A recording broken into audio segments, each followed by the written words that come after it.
Bonjour à tous et bienvenue dans ce vlog. Il est actuellement 11h28. Je vous prends ce matin parce que j'avais pas mal de choses à vous dire et pas mal de choses à faire. Là pour l'instant, je me suis levée, je me suis douchée, je me suis préparée, j'ai petit déjeuner et je viens d'aller faire mes besoins.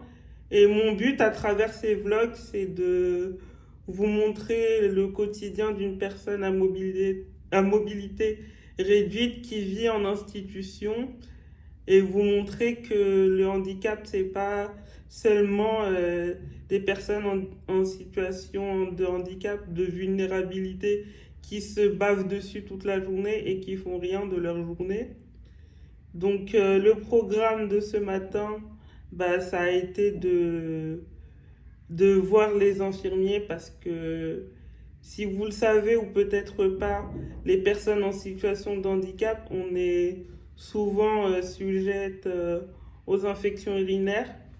J'ai été signaler ça aux infirmiers de mon établissement que j'avais peut-être une infection urinaire parce que je ne sais pas si ça arrive à beaucoup de personnes à mobilité réduite, mais moi en ce moment j'ai beaucoup de fuites urinaires, donc je mets des espèces de culottes anti-fuite. Et voilà. Et j'espère qu'elles vont trouver une solution, que le médecin va trouver une solution, parce que j'en ai marre d'avoir des fuites dès le matin quand je me lève et d'arriver aux toilettes et que souvent ce soit trop tard. Ça fait pas mal de temps que ça dure, donc là j'aimerais bien trouver une solution. Sinon, dans mon établissement, donc mon établissement est un foyer d'accueil médicalisé. Et dans ce foyer, ce qui est bien, c'est qu'il y a beaucoup d'activités, il y a beaucoup de sorties. C'est vraiment un foyer qui prône l'inclusion des personnes à mobilité réduite en milieu ordinaire. Ils vont tout faire pour que on soit intégré dans le milieu ordinaire. Donc hier, je vous ai filmé des plans, mais c'est pas facile parce que actuellement l'établissement est souvent en travaux, donc il y a beaucoup de bruit de travaux. Mais là, par chance, aujourd'hui, ils n'ont pas l'air de faire les travaux, donc c'est pour ça que je vous filme un peu cette introduction. Cet après-midi, je vais voir la CESF, la conseillère en économie sociale et familiale de mon établissement, parce que c'est une personne qui m'aide à gérer mes dépenses du quotidien, parce qu'avec ma pathologie, je ne peux pas forcément gérer mes finances correctement. Et c'est une personne qui m'aide au quotidien, voilà, à gérer mes finances et à gérer les tracasseries administratives, à m'apprendre à faire les bonnes déclarations au bon moment. Et ça avance plutôt bien, voilà. Dans ces vlogs, je pourrais évidemment pas tout vous raconter de ma vie. Il y a des choses que j'ai envie de garder un peu privées, mais j'avais envie de vous faire un peu ce vlog en mode introduction pour que vous puissiez voir certaines choses de ma vie, pour que je vous explique aussi le déroulé de ces vlogs, pour que je vous explique aussi comment ça va se dérouler certains jours, qu'il y a certains jours où je pourrais pas filmer et d'autres oui. Et j'espère que ces vlogs dans ma vie vont vous plaire. J'espère que vous allez trouver votre compte, que vous allez surtout changer de regard face au handicap, parce que c'est mon but de faire évoluer les mentalités et les regards sur le handicap, parce que je trouve que on parle des personnes à mobilité réduite uniquement pour des problèmes d'accessibilité, pour dire qu'il y a des problèmes d'accessibilité, qu'il y a des problèmes d'usurpation, qu'il y a des problèmes de gens qui font des fausses cartes, mais on ne se concentre pas assez je trouve qu'on ne se concentre pas assez sur le handicap dans sa globalité. Donc moi, c'est ce que je veux faire à travers mes blogs, c'est changer les mentalités et faire découvrir une autre facette du milieu du handicap et dire aux personnes extérieures que le handicap, c'est pas forcément ce qu'on s'en fait comme idée dans notre tête et que malgré le handicap, on peut faire beaucoup de choses. Donc, comme je vous ai dit, là, cet après-midi, je vais aller voir la CESF pour faire mon budget mensuel. En fait, j'ai plusieurs rendez-vous en début de mois avec elle pour le budget parce que faut bien que j'apprenne à gérer mes finances. Et voilà, je vais essayer de faire de mon mieux pour vous emmener le plus possible dans mes activités, mais comprenez bien que je veuille aussi garder une part de ma vie privée parce que j'ai pas envie de tout montrer sur Internet. J'ai pas non plus envie de tout raconter parce que je trouve qu'il y a des choses qui ne sont pas bonnes à divulguer. Il y a de tout sur Internet, il y a des gens bien intentionnés comme des gens mal intentionnés et j'ai pas envie de tendre le bâton pour me faire battre.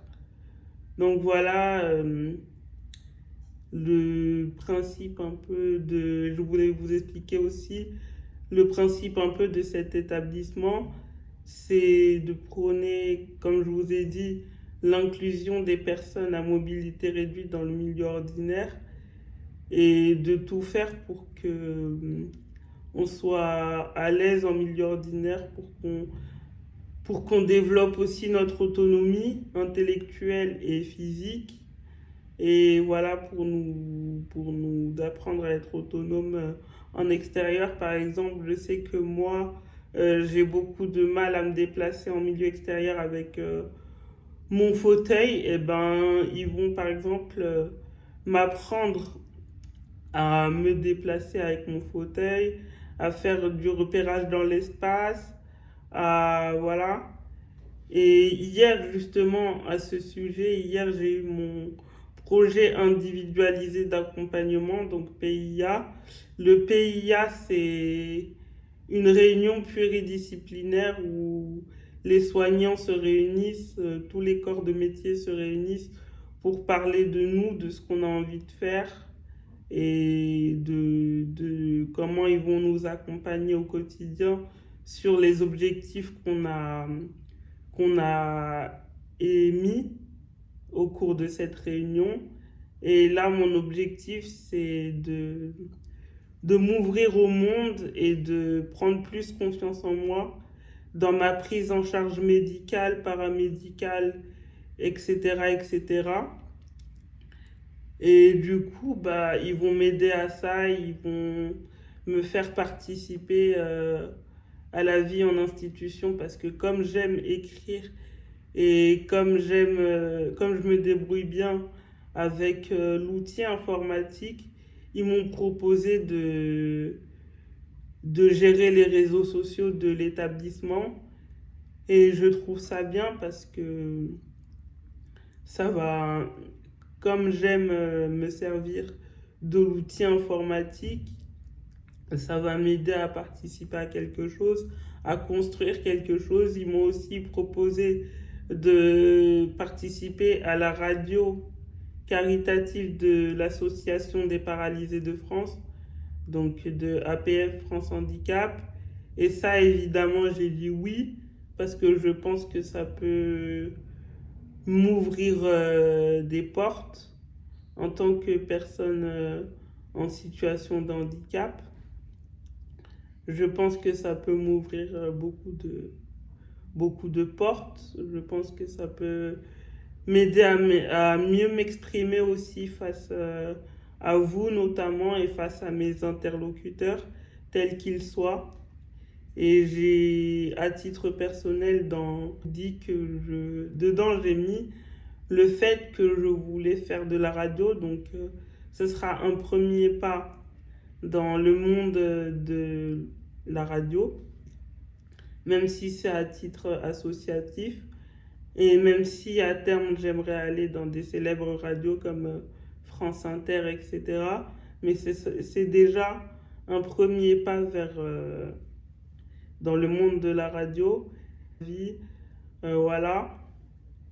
Donc si je peux vous prendre cet après-midi, je vous prendrai cet après-midi pour vous expliquer comment s'est passé mon rendez-vous avec la CESF pour vous dire un peu les grandes lignes.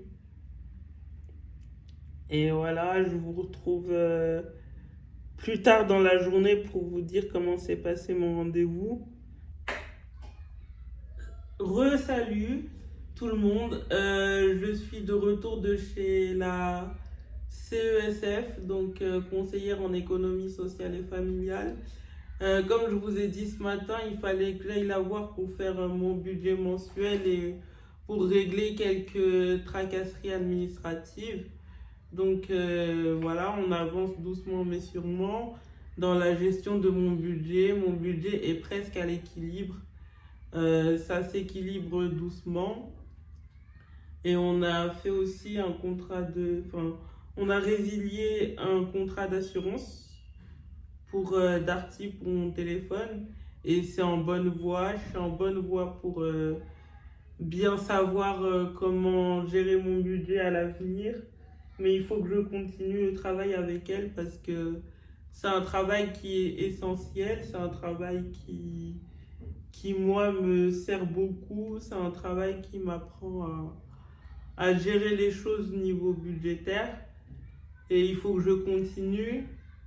Donc là, le programme de cet après-midi, je voulais un peu me poser sur mon ordinateur, aller au goûter dans pas très longtemps.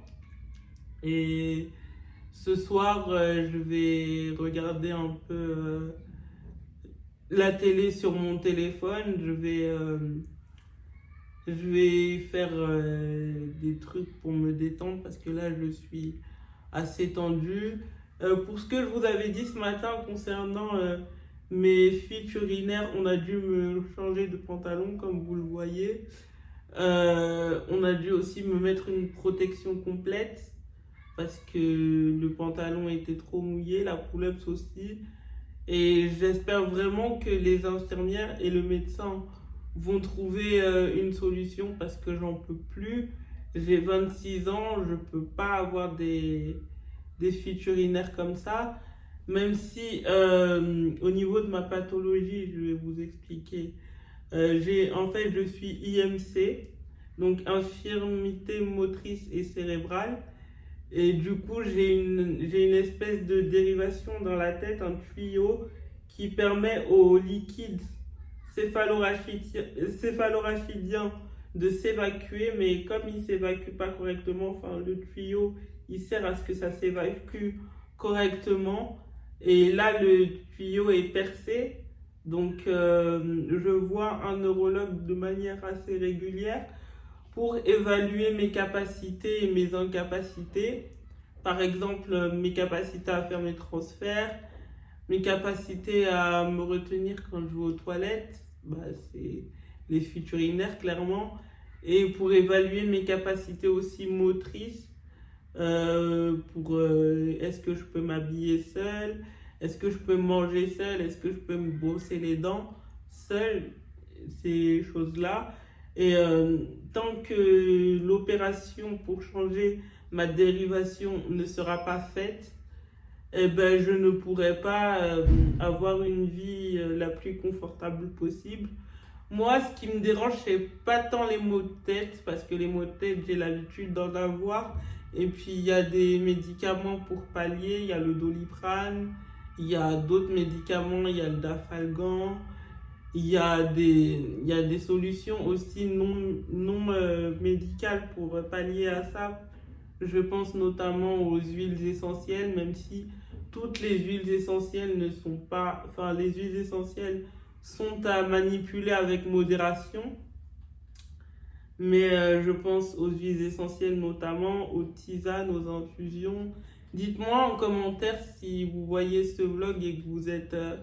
une personne en situation de handicap, comment vous arrivez à gérer vos fuites urinaires, ça m'aiderait beaucoup.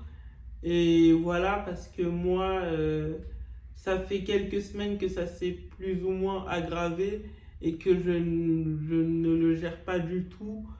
J'en ai marre déjà. Pourtant, ça fait que quelques semaines. Imaginez si ça faisait quelques mois. J'en ai déjà marre au bout de quelques semaines.